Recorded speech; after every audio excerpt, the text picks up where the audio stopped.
Hey guys, welcome back to Fantasy Tipped. Julian here for another exciting episode.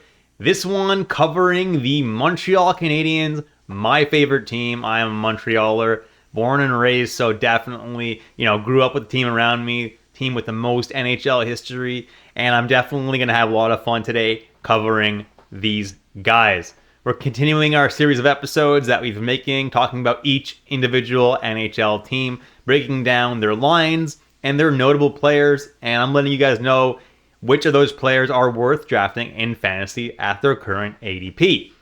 We've already done the Calgary Flames and the Oilers if you do want to check out those videos on my channel.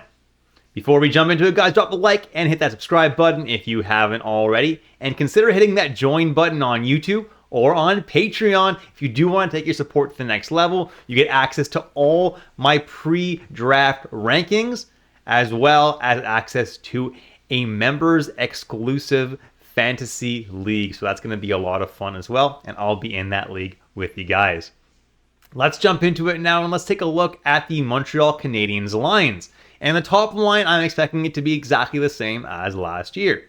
Caufield, Nick Suzuki, and Juraj Slafkovsky. That second line, it's where it gets a lot more fun this year. As long as they can all stay healthy, Newhook, Kirby Dach, and Patrik Laine, who they just traded for on that second line, should be a really solid second unit. Then Joshua Roy, Christian Dvorak, and Josh Anderson is who I see on the third. And then Gallagher, Jake Evans, and Joel Armia on the fourth line. Let's jump into some of their players now, and if I think they're fantasy viable or not. And first on the list is Caufield, who's currently ranked 73 by NHL and is being drafted in the ADP around 82 currently. Now, Caufield is definitely the most valuable Montreal Canadian because he shoots a ridiculous amount. His shooting percentage was actually very low last year as well, at only 8.9%, so he can definitely get that up, and I can see him scoring close to 40 goals this year.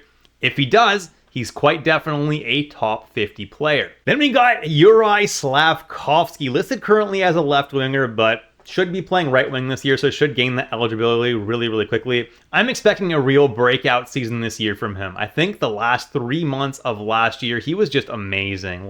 He was just about a point per game, and I'm expecting him to continue that momentum into the 2024-25 season. I think there's a real chance that he hits 70 points this year.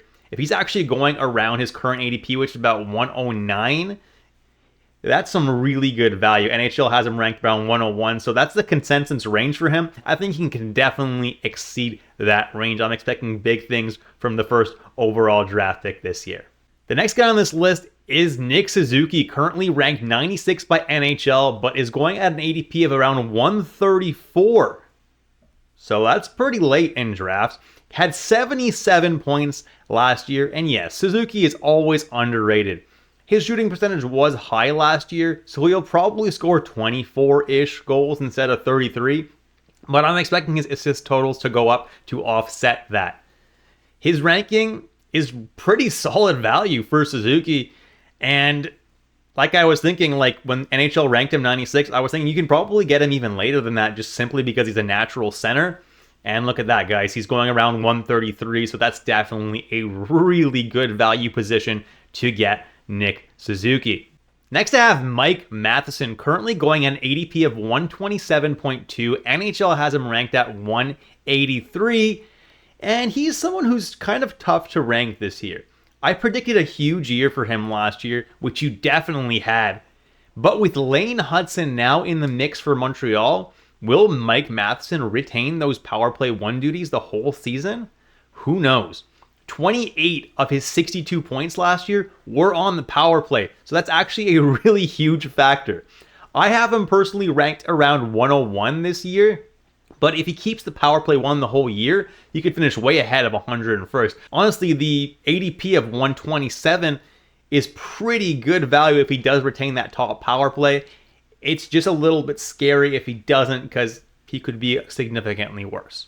The next guy is Patrik Laine, currently ranked at 147.3. NHL has him ranked at exactly 200. And it's going to be interesting to see if he can turn things around in Montreal. Patrik Laine, while likely not getting top line minutes in Montreal, will almost certainly be on Montreal's top power play with Slafkovsky, Suzuki, and Caufield, and figures to have a pretty big bounce back season on a team that he's actually going to enjoy playing on. With an offensive-minded coach in Martin St. Louis and an overall really good culture in Montreal, he figures to be a sleeper in drafts and could end up being a massive steal. He very realistically could end up scoring 40 goals and be a top 100 player once again this year. Now, obviously, that's ambitious, but he is going pretty late, so I don't mind taking a shot on him and seeing how he does. He's definitely got a lot more motivation than he's had in the past seasons. Next, I have Samuel Montembeault going at an ADP of 163.0 currently. I have him as my number 21 ranked fantasy goalie this year. I'm projecting him for about 50 starts this year, with Caden Primo, our other goalie in Montreal, getting about 32. I think that's pretty good. It's a good amount of starts, and I think Montreal might be a little bit better this year as well. Could win a few more games. I don't mind him drafting him in this range for sure. Obviously, if goalies are going super late in your draft and there's better goalies available in this range, I'm not drafting Montembeault here. I'll draft him a little bit later. But I don't think he's a bad pick this year. He's going to be the starter this year in Montreal. There's no more Jake Allen, so he'll get the majority of the games. And I think Primo still gets, a good amount. Like I said, 32. But Montembeault, 50 games this year.